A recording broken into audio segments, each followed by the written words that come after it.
କୌଣସି ଦେବଦେବୀ ଦେବତାକୁ ଆମେ ପୂଜା କରୁନୁ। ଆମେ ସେ ଲା ଇଲାହା ଇଲ୍ଲାଲ୍ଲାହ ମୁହମ୍ମଦ ରସୁଲିଲ୍ଲାହ ଆମେ କହୁ। ଆମର ହେଉଛି କେବଳ ୱାନ୍ ଅଲ୍ଲାହ। ଆମେ ଅଲ୍ଲାହକୁ ପୂଜା କରୁ। ବନ୍ଦେ ମାତରମ୍ ଯେଉଁ ଶବ୍ଦ ବର୍ତ୍ତମାନ କହିବା ପାଇଁ ବାଧ୍ୟ କରାଯାଉଛି, ଏଇଟା ବାଧ୍ୟ କରିବା ଉଚିତ ନୁହେଁ।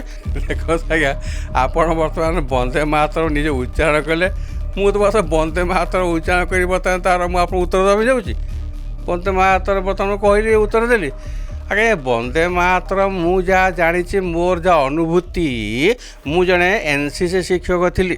ସ୍କୁଲରେ ମୋର 35 ବର୍ଷ ମୁଁ ଚାକିରି କରିଛି। ସେ ସମୟରେ ଆମେ ବହୁତ ବଢ଼ିଆ ଭାବରେ ଆମର ସ୍କୁଲରେ ଆମେ ଗଣତନ୍ତ୍ର ଦିବସ ପାଳନ କରୁ, ସ୍ୱାଧୀନତା ଦିବସ ପାଳନ କରୁ। ମୁଁ NCC ଡ୍ରେସ୍ ଥାଏ, ପିଲାମାନଙ୍କୁ ପ୍ୟାରେଡ୍ କରାଯାଏ, ପତାକା ଉତ୍ତୋଳନ କରାଯାଏ। ସେହି ସମୟରେ ଆମେ ସ୍ଲୋଗାନ ଦେଉ, ମହାତ୍ମା ଗାନ୍ଧୀ କି ଜୟ, ଜବାହରଲାଲ ନେହେରୁ କି ଜୟ, ସର୍ଦ୍ଦାର ପଟେଲ ଜି କି ଜୟ, ବନ୍ଦେ ମାତରମ୍ ବାବୁ। ସେଥିରେ ମଧ୍ୟ ଆମର ସେଇ ସ୍କୁଲରେ 20-25ଟା ମୁସଲିମ ପିଲା ଥାଆନ୍ତି। ସେ ବି କହନ୍ତି, କାହିଁ ତା କିଛି ଆମର କମ୍ପ୍ଲେନ୍ ଶୁଣୁନୁ।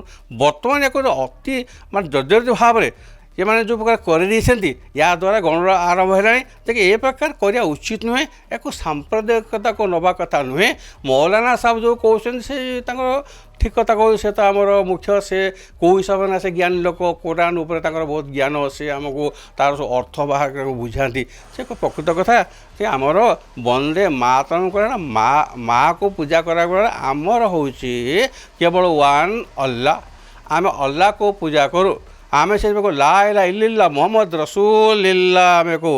ଅଲ୍ଲାହ ହେଲା ପ୍ରଥମ, ଦ୍ୱିତୀୟ ହେଲା ଆମର ଯେ କି ମହାପୁରୁଷ ମୁହମ୍ମଦ ରସୁଲିଲ୍ଲାହ ବୋଲି କହୁ। ତେଣୁକରି ଆମେ ଆକୁ କୌଣସି ଦେବଦେବୀ ଦେବତାକୁ ଆମେ ପୂଜା କରୁନୁ। ହଁ, ଆମେ ପୂଜା କରୁ, କିନ୍ତୁ ସଲାମ କରି ପୂଜା କରୁ କାହାକୁ? ଆମର ବାପା ଓ ମାଆକୁ। ସେଇଟା ହିନ୍ଦୁ ସଂସ୍କୃତିରେ ଯାହା ଅଛି, ଆମ ସଂସ୍କୃତିରେ ସେଇଆ ଅଛି। ଆମେ ବାପା ମାଆକୁ ସମ୍ମାନ ଦେଉ, ହଁ ସଲାମ ଆମେ କରୁ। ଇଏ ପ୍ରକାର ଆମର ଚାଲିଛି। କିନ୍ତୁ ବନ୍ଦେ ମାତରମ୍ ଯେଉଁ ଶବ୍ଦ ବର୍ତ୍ତମାନ କହିବା ପାଇଁ ବାଧ୍ୟ କରାଯାଉଛି, ଏଇଟା ବାଧ୍ୟ କରିବା ଉଚିତ ନୁହେଁ।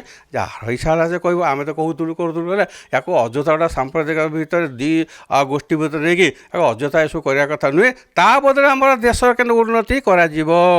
ଆଜ୍ଞା ମୁଁ ବର୍ତ୍ତମାନ ମୋର ଦୂରଦୃଷ୍ଟି ରଖି କହୁଛି, ଆମର ଯେଉଁ ପିଲାମାନେ ସେମାନେ ପ୍ରତିବର୍ଷ ଲକ୍ଷ ଲକ୍ଷ ପିଲା ଇଞ୍ଜିନିୟର ବାହାରୁଛନ୍ତି, ଲକ୍ଷ ଲକ୍ଷ ପିଲା ଯେଉଁ ଡିପ୍ଲୋମା ବାହାରୁଛନ୍ତି। ଏଇ ଯେଉଁ ପିଲାମାନେ ସେମାନେ ଅନ୍ତତଃ କେମିତି ରୋଜଗାରକ୍ଷମ ହେବେ, ସେମାନେ ପାଇଁ ବିଭିନ୍ନ ପ୍ରକାର ବ୍ୟବସ୍ଥା କରିବା ଦରକାର। ସେମାନେ କେମିତି ତାଙ୍କ ପାଇଁ ଚାକିରି ପାଇପାରିବେ, ଚାକିରି ମାନେ ସେମାନେ କେମିତି ତାଙ୍କୁ ଗୋଟେ ଏମିତି ବ୍ୟବସ୍ଥା କରିବା ଦରକାର, ସେମାନେ ଯେମିତି ରୋଜଗାର କରିପାରିବେ। ବିଭିନ୍ନ ପ୍ରକାର ସବୁ ତାଙ୍କୁ ଟ୍ରେନିଂ ଦେଇ, ଆଉ ଆମର ଟେକ୍ନିକାଲ ଟ୍ରେନିଂ ଦେଇ ତାଙ୍କ ପାଇଁ ବ୍ୟବସ୍ଥା କରି, ସେମାନେ ଯେମିତି ଗ୍ରାମ୍ୟ କୁଟୀର ଶିଳ୍ପ ହେଉ ବା ସହର କୁଟୀର ଶିଳ୍ପ ହେଉ, ସେଇ କୁଟୀର ଶିଳ୍ପରେ ସେମାନେ ମଧ୍ୟ ଯିଏକି ଛୋଟ ଛୋଟ ଇଣ୍ଡଷ୍ଟ୍ରି କରି ମଧ୍ୟ ସେମାନେ ଆଗେଇ ପାରିବେ। ଏଗ୍ରିକଲଚର ମଧ୍ୟ କରିପାରିବେ। ଯିଏକି ଆମର ଖୋର୍ଦ୍ଧାର ଗୋଟେ ପିଲା ଅଛି କି ସେ ଆମର ସେ ପିଲାଟିକୁ ତାକୁ କୁହାଗଲା, ତୁ ଆମର ଏଇଠି କଦଳୀ ଚାଷ କରେ। ସେ କଦଳୀ ଚାଷ କଲା, ତାକୁ ଟଙ୍କା ଦିଆଗଲା, ବ୍ୟାଙ୍କରୁ ନେଲା କଦଳୀ ଚାଷ କରିବା ବଢ଼ିଆ, ସେ ତା'ର ଉନ୍ନତି କରି ଚାଲିଛି। ତ ଆମର ମଧ୍ୟ ଖାଲି ଏତିକି କରିବା ଦରକାର। ଆମର ଦେଶ ଯାହା ହେବା କଥା ବହୁତ ଉନ୍ନତି କରିଯାଇଛି, ବହୁତ ହିଁ ବର୍ତ୍ତମାନ ଯାହା ଆମର ମାନ୍ୟବର ପ୍ରଧାନମନ୍ତ୍ରୀ ସେ ମଧ୍ୟ ଲାଗି ପଡ଼ିଛନ୍ତି କି ଆମ ଦେଶର ଉନ୍ନତି କରିବା ପାଇଁ। ମୁଁ ବର୍ତ୍ତମାନ ମାନ୍ୟବର ପ୍ରଧାନମନ୍ତ୍ରୀଙ୍କୁ ଅନୁରୋଧ କରିବି, ଆମର ମାନ୍ୟବର ମୁଖ୍ୟମନ୍ତ୍ରୀଙ୍କୁ ଓଡ଼ିଶାର ସେ ମଧ୍ୟ ବହୁତ ଭଲ ଭଲ ପଦକ୍ଷେପ ନେଲାଣି ଯେ କି ସ୍ୱାସ୍ଥ୍ୟ ଶିକ୍ଷା ପ୍ରତି। ମୁଁ ମଧ୍ୟ ଏତିକି ଅନୁରୋଧ କରି ଯେ କି ଆମର ଏ ବେକାରୀ ସମସ୍ୟା ଦୂର କରିବାକୁ ହେଲେ ଆମକୁ ଆଗେ ଜାଣିବାକୁ ହେବ କି ଆମର ପ୍ରକୃତିରେ ଗୋଟିଏ ବର୍ଷରେ କେତେ ଲକ୍ଷ ପିଲା ବାହାରୁଛନ୍ତି, graduate, post graduate, diploma, doctor ଏସବୁ ବାହାରୁଛନ୍ତି।